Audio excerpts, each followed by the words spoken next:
नमस्कार दोस्तों, आप सभी का स्वागत करते हैं यूकेएसएससी क्रैकर में। तो उत्तराखंड अधीनस्थ सेवा चयन आयोग ने सहायक अध्यापक एलटी के रिजल्ट घोषित कर दिए हैं। तो आयोग का कहना है कि 25% सीटें बढ़ाई जाएंगी। तो हम ये देखेंगे कि सीटें बढ़ने के बाद जो मेरिट निकल के आएगी वो कितनी आएगी, जो सेकंड मेरिट लिस्ट रहेगी वेटिंग लिस्ट, उसमें जो मेरिट रहेगी वो कितनी रहेगी और क्या चांस रहेंगे कि आप लोग सेकंड मेरिट लिस्ट में आप लोगों के नाम आ जाए। और हम ये भी कंपेयर करेंगे जो फर्स्ट मेरिट लिस्ट निकली है उसमें हाईएस्ट मेरिट कितनी गई है और लोएस्ट मेरिट कितनी गई है। सभी रिजर्वेशन कैटेगरी की हम बात करेंगे। और जो सीटें हैं, ठीक है, टोटल सीटें जैसे हिंदी, इंग्लिश, ठीक है, इन सब्जेक्टों में जो सीटें रहेंगी वो कितनी हैं। टोटल सीटें अभी जो टोटल पोस्टों की बात करें तो वो 1431 पोस्टें हैं। अगर सीटें बढ़ती हैं, ठीक है, 25% सीटें बढ़ती हैं तो क्या मेरिट रहेगी। अगर नहीं भी बढ़ती हैं तब भी हम देखेंगे कि क्या मेरिट रहने वाली है। तो वीडियो को पूरा एंड तक देखें जिससे कि आप समझ पाएँ कि क्या मेरिट का जो सिनेरियो रहता है, एक एक नंबर भी बहुत इंपॉर्टेंट रहता है, तो इससे आप समझ पाएंगे कि क्या मेरिट बनेगी। ठीक है, तो सबसे पहले हम देख लेते हैं कि किन किन सब्जेक्टों के जो रिजल्ट हैं वो घोषित हो गए हैं। ठीक है, सभी विषयों के रिजल्ट आ चुके हैं, बस कला विषय को छोड़ के नहीं आया। ठीक है, कला का मैं आपको एक डिटेल वीडियो समझाऊंगा, उसमें बताऊंगा कि क्यों नहीं आ रहा है और क्या प्रॉब्लम रह रही है, मतलब कहाँ तक हाई कोर्ट की हेयरिंग पहुँच चुकी है। उसके बाद में एक डिटेल वीडियो जब भी मुझे कोई इन्फॉर्मेशन मिलती है तो मैं आपको अवगत करा दूंगा। ठीक है, तो तब तक आपको सब्सक्राइब कर लेना मेरा चैनल। तो अभी हम बात करेंगे हिंदी की जो मेरिट रहेगी वो कितनी रहने वाली और क्या चांसेस रहेंगे कि आप सेकंड वेटिंग लिस्ट में आ जाएं। ठीक है, अभी हम डिटेल वीडियो में बात करेंगे हिंदी की।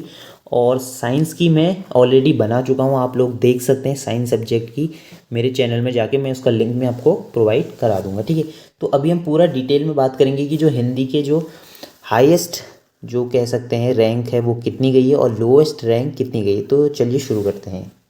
तो आप देख सकते हैं ये हिंदी विषय की मेरिट लिस्ट है और इसमें मैं आपको पूरा डिटेल में समझाऊंगा कि क्या क्रम रहता है और क्या क्राइटेरिया रहता है कि जो मेरिट लिस्ट होती है किस तरीके से जो रिजर्वेशन कोटा होता है वो रहता है। ठीक है, तो अभी हम बात कर रहे हैं 60% जो सामान्य शाखा है उसकी बात कर रहे हैं। ठीक है, अभी हम महिला शाखा की भी बात करेंगे, तो आप वीडियो को पूरा एंड तक ज़रूर देखें। ठीक है, जिससे कि आप समझ पाएंगे क्या मेरिट रहती है और क्या चांसेस रहेंगे। सबसे पहले बात कर लेते हैं टोटल सभी विषयों की जो मेरिट जो सीटें हैं वो आपकी 1431। ठीक है, लेकिन सिर्फ हिंदी विषय की बात करें तो उसकी जो सीटें रहेंगी वो हैं आपकी 270। टोटल सीटें आपकी हिंदी विषय की जो इसमें हैं, ठीक है, इसमें SC ST OBC general EWS सभी कैटेगरियाँ मतलब आ गई हैं। तो टोटल जो बन रहा है क्रम वो 270 का है। ठीक है, तो अभी हम ये भी बात करेंगे कि अगर 25% सीटें बढ़ती है तो क्या मेरिट रहेगी, अगर नहीं भी बढ़ती है तो क्या मेरिट रहेगी। ठीक है, अभी हम सीधे पहले मेरिट लिस्ट देख लेते हैं। अभी ये जनरल मेरिट लिस्ट है। ठीक है, तो इसमें एक बार मैं आपको बता दूं ये सब कैटेगरी है।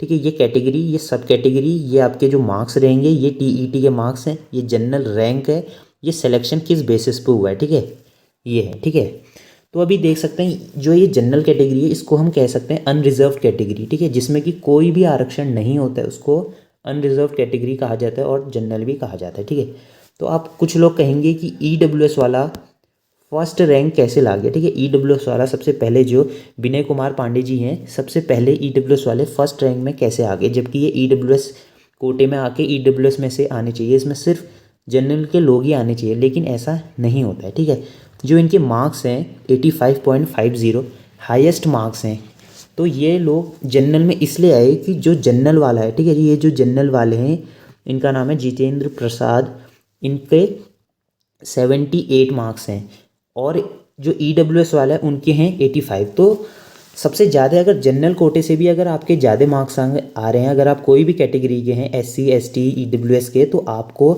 जनरल मेरिट लिस्ट में जगह मिलती है। देखिए इसमें सिलेक्शन एज में लिखा है ओपन। ठीक है, ये सब ओपन से हैं, तो इसका मतलब ये है कि अगर आप जनरल कोटे से हैं, मतलब आप EWS से SC किसी भी कोटे से हैं, लेकिन आपके जो मार्क्स हैं वो जनरल वाले से ज़्यादा आ रहे हैं, तो आप लोग किस कैटेगरी में आएंगे, आप आएंगे जनरल कैटेगरी में। ठीक है, इस तरीके से जो मेरिट होती है वो सेलेक्ट होती है। तो बहुत से लोगों में कन्फ्यूजन होता है कि जनरल कोटे में EWS वाले कैसे आ गए, SC वाले कैसे आ गए। अगर आपके उनके मार्क्स आपसे ज़्यादा हैं, जनरल से ज़्यादा हैं, तो वो लोग आपके आ जाएंगे। ठीक है, तो ये अभी मैं आपको डाउट क्लियर कर दिया। ठीक है, अब बात कर लेते हैं टोटल जनरल कितने स्टूडेंट्स सेलेक्ट हुए हैं। ठीक है, टोटल जो हुए हैं आपके 114 हुए हैं। ठीक है, एक बार देख लेते हैं 95, ठीक है, 114 आपके टोटल लोग सेलेक्ट हुए, ठीक है।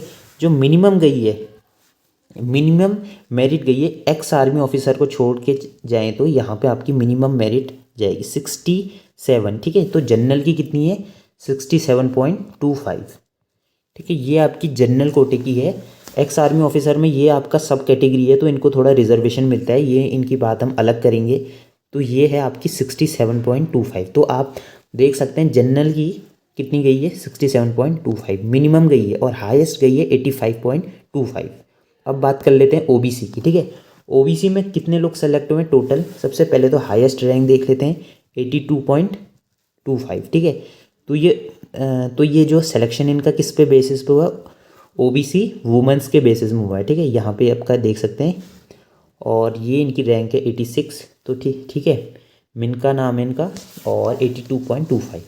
तो टोटल स्टूडेंट्स कितने हैं इसमें, टोटल देखते हैं, टोटल हैं 28। तो मिनिमम कितनी गई है ओबीसी में 66, मात्र 66 गई है, और ये है आपके किसकी ओबीसी की। तो हाईएस्ट आपकी कितनी गई थी, हाईएस्ट थी आपकी 82.25 और मिनिमम गई है 66। अब एससी की बात कर लेते हैं, एससी में गई है हाईएस्ट 75 एससी में ये रहेगी, ठीक है। तो इसमें जो टोटल स्टूडेंट रहेंगे एससी में आपके वो हैं 40, ठीक है। एससी में 40 रही है, और मिनिमम गई है 60, ठीक है, मिनिमम गई है 60। यहाँ पे देख सकते हैं एक्स आर्मी ऑफिसर को नहीं लेंगे हम, जो जनरल रहेगा वो 60%, ठीक है। एससी में आपकी मिनिमम गई है 60%। एसटी की बात करते हैं, एसटी में आपकी है हाईएस्ट 66.75, ठीक है, 66.75। और कितने लोग हैं, सिर्फ 9 लोग इसमें सेलेक्ट हुए हैं, ठीक है। ये आपकी किसकी एसटी की, और मिनिमम जो मार्क्स गए 58.75। अब देख लेते हैं ईडब्ल्यूएस, इकोनॉमिकल वीकर सेक्शन, ठीक है। तो इसमें कोई हाईएस्ट रैंक भी लाया है जो कि जनरल कोटे से फाइट कर रहा है, और जो मैक्सिमम गई है, ठीक है, मैक्सिमम गई है आपकी 68.25। और जो टोटल स्टूडेंट की बात करें तो टोटल है आपके 22 स्टूडेंट, और मिनिमम गई है 65.50, ठीक है। तो ये रहेगी आपकी ईडब्ल्यूएस की। अब आएगी फिजिकल हैंडीकैप, ठीक है। फिजिकल हैंडीकैप की है आपकी, टोटल स्टूडेंट है आपके 9, और हाईएस्ट गई है 62.25, और मिनिमम गई है 54 गई है, ठीक है। तो ये आपकी होगी किसकी, सामान्य शाखा, मतलब ये सामान्य शाखा। अब बात कर लेते हैं महिला शाखा में जो मेरिट रहेगी वो कितनी रहेगी, और इसके हम बात करेंगे कि कितने अगर सीटें बढ़ती हैं तो कितनी सीटें बढ़ेंगी। अगर आपने अभी तक वीडियो लाइक शेयर सब्सक्राइब नहीं किया है तो जल्दी से लाइक भी कर लीजिए, सब्सक्राइब भी कर लीजिए, क्योंकि मैं इतनी मेहनत से आपके लिए रिसर्च करके बनाता हूँ वीडियो, तो आपको भी थोड़ा मेरे को मोटिवेट करना होगा। तो ये है महिला शाखा, ठीक है। महिला शाखा में ये 60% सीधी भर्ती महिला शाखा। तो इसमें जो टोटल मेरिट रही है जनरल कोटे से वो आपकी है 77.50, ठीक है। इसमें मेरे कुछ वो भी हैं, ठीक है, मतलब जानने वाले भी लोग हैं, तो वो देख रहे होंगे, तो आप लोग को बहुत बहुत बधाई, ठीक है। तो इसमें गई है आपकी 77.50, और मिनिमम गई है 73.50। टोटल कैंडिडेट हैं आपके 9, ठीक है। ईडब्ल्यूएस में सिर्फ एक है 82.25, और एससी में है 70.25, ठीक है। एससी कैटेगरी में 4 कैंडिडेट हैं, और इसमें मिनिमम गई है 65.50, ठीक है। इसके बाद हम ईडब्ल्यूएस की बात कर लेते हैं। ईडब्ल्यूएस में जो हमारी मेरिट है वो 72 गई है। तो इसमें सीटें काफ़ी कम रहती हैं क्योंकि महिला शाखा है, इसमें सिर्फ महिलाएं होंगी, ठीक है, और जनरल मतलब मेल्स तो होते नहीं हैं। तो इसके बाद हम सीधे बात करते हैं एक और 10%, ये आपका देखिए ये 60% है, अब ये 10% करके भी होता है, ठीक है, वो मैं आपको दिखा देता हूँ, ठीक है। 10% में भी टोटल कैंडिडेट्स काफ़ी ज़्यादा हैं, तो पूरा देखना वीडियो, ठीक है। तो ये आपकी सामान्य शाखा है, पहले आपकी 60% रही, ठीक है, जनरल शाखा, उसके बाद महिला शाखा, अब ये है आपकी 10% सामान्य शाखा, ठीक है। इसमें है आपकी हाईएस्ट गई है 65, इसमें गई है 65, ये भी सब ओपन से ही हैं, और ये सब जनरल कैटेगरी है, ठीक है। इसमें देख सकते हैं एक एससी की फ़ीमेल भी है जो कि है, ठीक है, जिनके हैं 60, जिसके 55 मार्क्स हैं, ठीक है। तो ये ओपन से फाइट कर रही हैं, तो इनकी सिलेक्शन आपका सामान्य शाखा में होगा, ठीक है।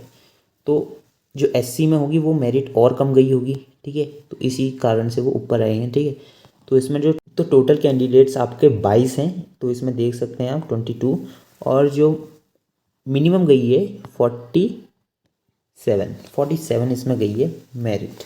ठीक है, इसके बाद ओबीसी की बात कर लेते हैं। ओबीसी में गई है आपकी 46.25 46। ठीक है, ओबीसी में भी काफ़ी कम गई। एससी मेरिट गई है आपकी 45 44 43 42 42। ठीक है, तो इतनी कम मेरिट गई है, तो आई होप बहुत लोगों का सिलेक्शन हो चुका है।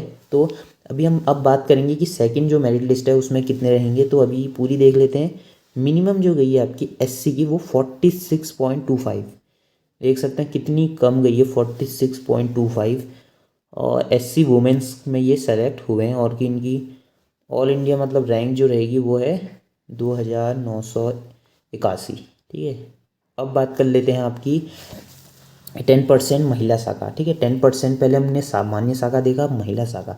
तो महिला शाखा में जनरल की है 55.25। ठीक है, इसके बाद हम देख लेते हैं एससी कैटेगरी में 55, और एससी में एक और है 40.75। ठीक है, ये आपकी महिला शाखा होगी। अब हम बात करेंगे कि सीटों का क्या जो सिनेरियो रहेगा, किस तरीके से हम देखें कि सीटें बढ़ेंगी या नहीं बढ़ेंगी, तो उसमें हम बात कर लेते हैं। और क्या मेरिट रहेगी वो मेन चीज़ रहेगा आपका। तो अब बात कर लेते हैं, अगर 25% सीटें बढ़ती हैं तो क्या मेरिट रहेगी। ठीक है, 25% हम सीटों की बात कर रहे हैं, अगर मेरिट बढ़ने की, सीटें बढ़ने की। ठीक है, जहाँ तक मुझे लग रहा है कि सीटें बढ़ेंगी, क्योंकि जिस हिसाब से कार्रवाई चल रही है और ज़ोरों शोरों से जो आयोग कह रहा है कि हम सीटें बढ़ा रहे हैं, हर रोज़ एक नोटिफिकेशन आ जा रहा है। ठीक है, न्यूज़पेपर में भी आ जा रहा है कि एलटी की भी बढ़ रही हैं और लेक्चरार की भी बढ़ रही हैं, प्रवक्ता की भी बढ़ रही हैं, आप सभी को पता है। ठीक है, तो अभी देख लेते हैं कि 270 सीटें हैं, अगर आपकी 25% बढ़ती है तो मान के चलिए 67.5, मतलब 67